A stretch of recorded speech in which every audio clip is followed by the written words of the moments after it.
Players in Nigeria's real estate sector say it can drive GDP growth in Africa's largest economy if it is well harnessed. Here's a comprehensive outlook on the sector, which has been compiled by Livent and Northcourt Real Estate in a new report for 2023. We are very happy to have Ayo Ibaru, Chief Operating Officer and Director of Research at Northcourt Real Estate. Ayo, always a pleasure. Should I say Happy New Year? I think it's first time. It's been too long, but great seeing you. Exactly, good to have you again. Congrats on 10 years. Yeah, thank you so much. So look, deep report, lots to get into. Real estate GDP growth has been in single digits. Can we get to double digits, Ayo? I think we can, but so the way the NBS typically assesses contribution to GDP from the real estate sector is it looks at the services sub-market, right? It looks at how valuation, property management, and things like that contribute towards the growth of the economy. And those things only go up when we have an increase in the supply of assets into Nigeria's real estate market. So, I mean, in short order, we need more houses being developed. We need more retail developments. We need quite a bit more infrastructure than we're seeing now. So that, of course, will now trigger the need for more services, and then that, of course, will find its way into the GDP calculation. What about construction? I'm looking here, construction GDP, third quarter, 5.5. It's been going up. So if you compare it to where we were Q2 of last year, and then the first quarter, or rather the third quarter of 2021, which was at 4.1%. Is that the most critical? Is this the most critical, I guess, piece when it comes to growth in real estate? I mean, construction does have a few key advantages. It does have a sort of multiplier effect on how the entire built industry functions. So, for example, if you're able to build a house, you pretty much create jobs for a minimum of 13 to about 15 different people. But considering that we import over 90% of our inputs into development, into construction rather, the currency exchange process is pretty much putting a chokehold on how far construction can go. So at the end of the day, and I don't blame construction contractors or developers, at the end of the day, you only find out that it's profitable to develop for upper middle income earners, and then of course the high end and then luxury. For construction to move up, we have to pretty much scale our supply of completed projects. Now, for comparison, I did a study on the top 20 construction contractors and developers in the US for 2022. And do you want to take a wild guess as to how many apartments the number one construction contractor built residential in the US? Just a wild guess. In a year? In a year. 10,000. 86,700. 86,000. Yeah. So, I mean, we've said this for a while. We do need to get to a point where houses are pretty much produced, like iPhones, like Samsung phones. Right. We can't be debating, land issues. Take, for example, just near us here in Ghana. So the Ghanaian government, in trying to solve the housing problem, and then, of course, more to your question, encourage construction activity, they pretty much got developers who are focused on low and mid-income housing only. And then give them three things, I believe. One was infrastructure, 2, free land, and 3, a 5-year tax-free period, non-negotiable for only low-income and mid-income developers. So there are quite a number of ideas working out there, and I think with the right framework, we can adopt a few. Okay, so you mentioned scaling and infrastructure and so on. I think looking at contribution to GDP, construction is like 3.2, real estate 5.6 or something. Is government infrastructure projects, is that where we can see that growth, or does it have to be more than that? So here's my situation with the input of the government to infrastructure. One, the projects are too small. 2, infrastructure projects take too long. And they cost too much. Now, before we went live, we were discussing about the Lagos Rail project. We do have a report that will be coming out, but we want to make sure. Are you releasing it after the election? We have to, so we don't come across as biased. But put it out before the election. No, but I get you. You do have a point, but then again, one has to be careful. I mean, right.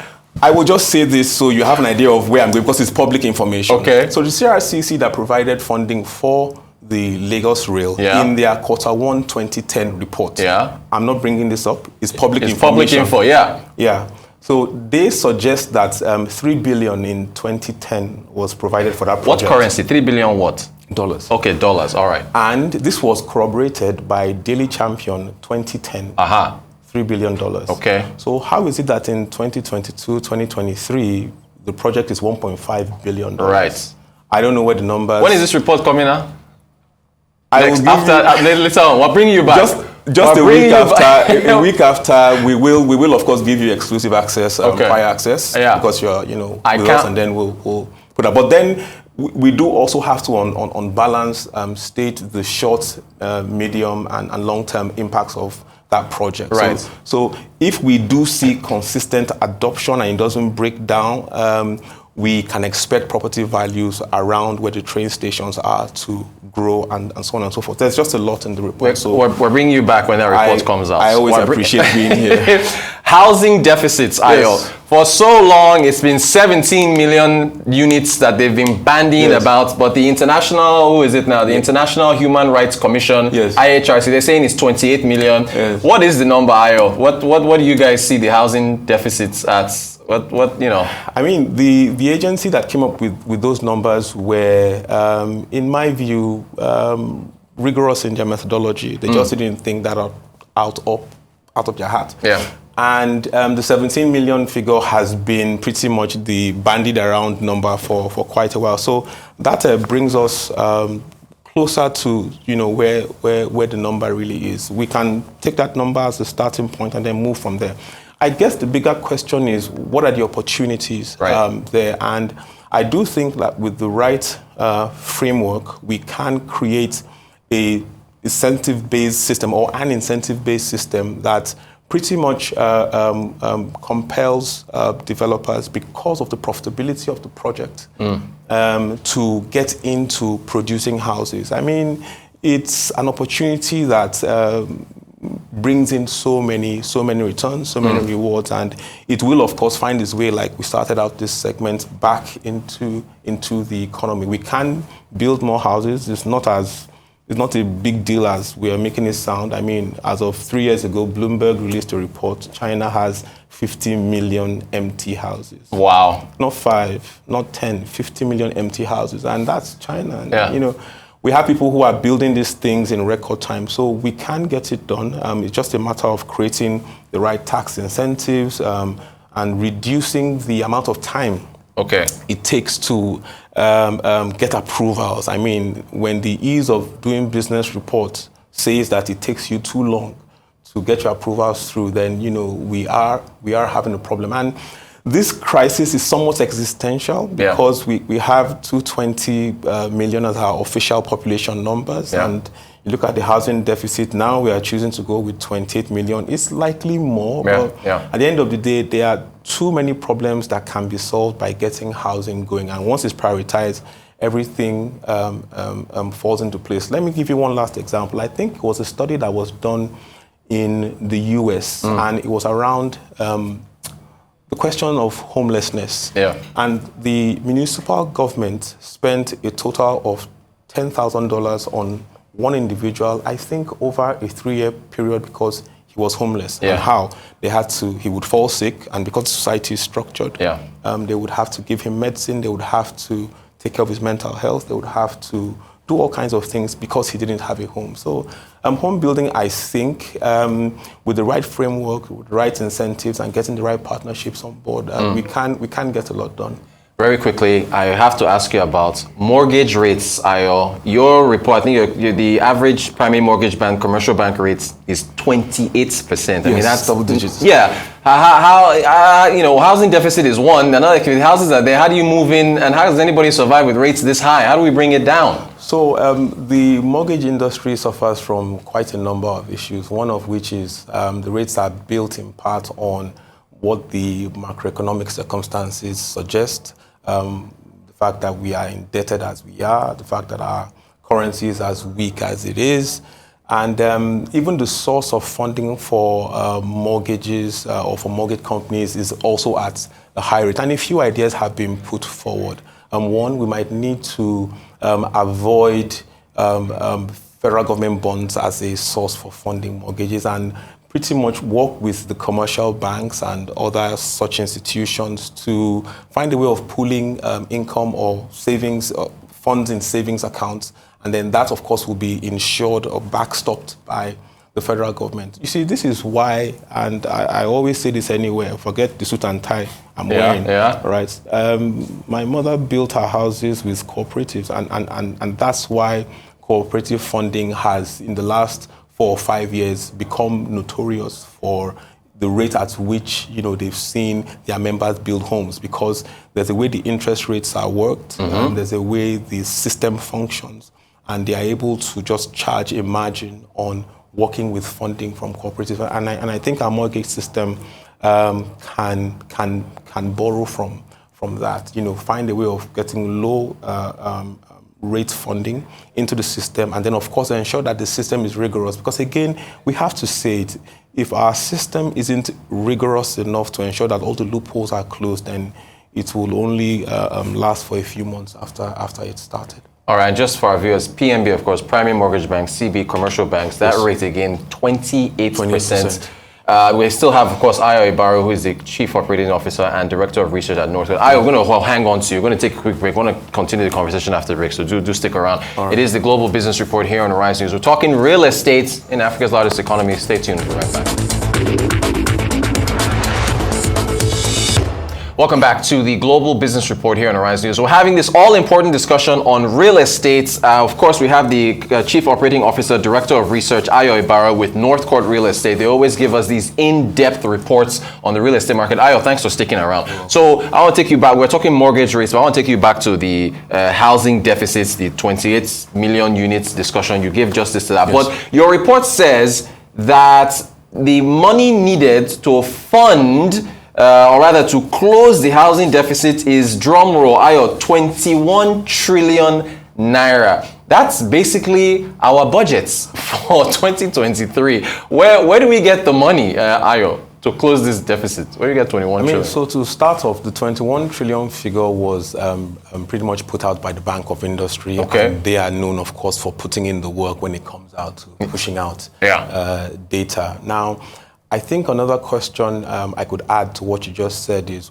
what kind of problems do we solve if we are able to, in a sense, close or at least bridge the housing deficit? Now, a 21 trillion naira question cannot be answered at once. It will be answered gradually. I think what the built industry wants to see is a commitment to addressing the problem.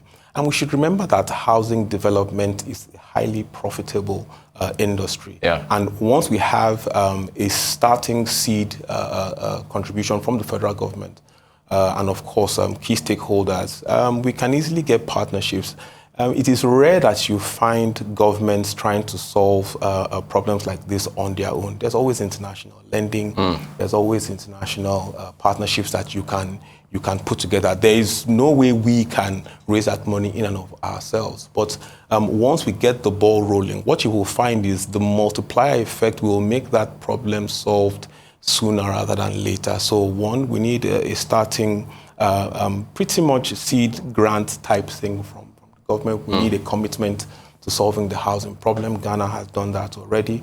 And I think I should say it here, it is impossible for any country to leave the ranks of the third world, as they call us, and move up without solving or at least effectively addressing the housing problem. So we will remain a poor nation as far as the international community is concerned if we are unable to solve the housing problem. So it's one stone, as they say, that will kill two to three birds. I like that pun, stone, since cement and all these other things and bricks are needed to build. Ayo, you mentioned imports and so on. Yes.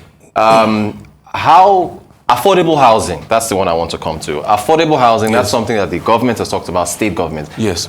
How can you build affordable housing when you've got inflation in double digits and currency challenges? How do you fix that? So to quote a sitting minister, you can't have affordable housing when the land is not affordable and the inputs are not affordable. Exactly. There are quite a number of things I might need to unpack, and I'm not sure how much time we have left. So here we go.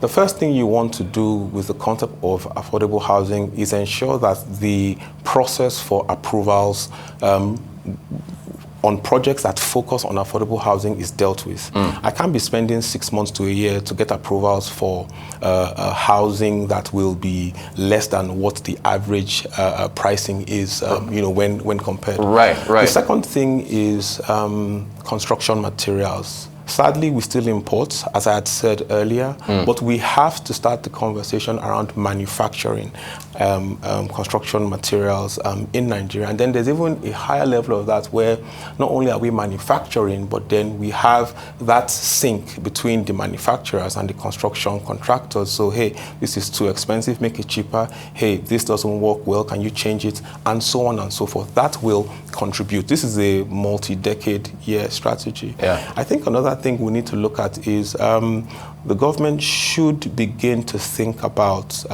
letting go of its tight grip on land. Yes, we have a law that allows the state governor to do pretty much whatever he wants with the Land Use Act, right? Yeah. I was trying to avoid but, Sorry. I mean, yes, we agree all power belongs to you. But you see, at this point, we need to solve a problem. So in the meantime, since our construction contractors still need to import, then can we accelerate the time it takes for them to process the imports of what they're bringing in? Gotcha. Can we provide a tax credit system that helps balance out that type of costing? And then we have to make building low-income and mid-income houses attractive to developers. They will deliver.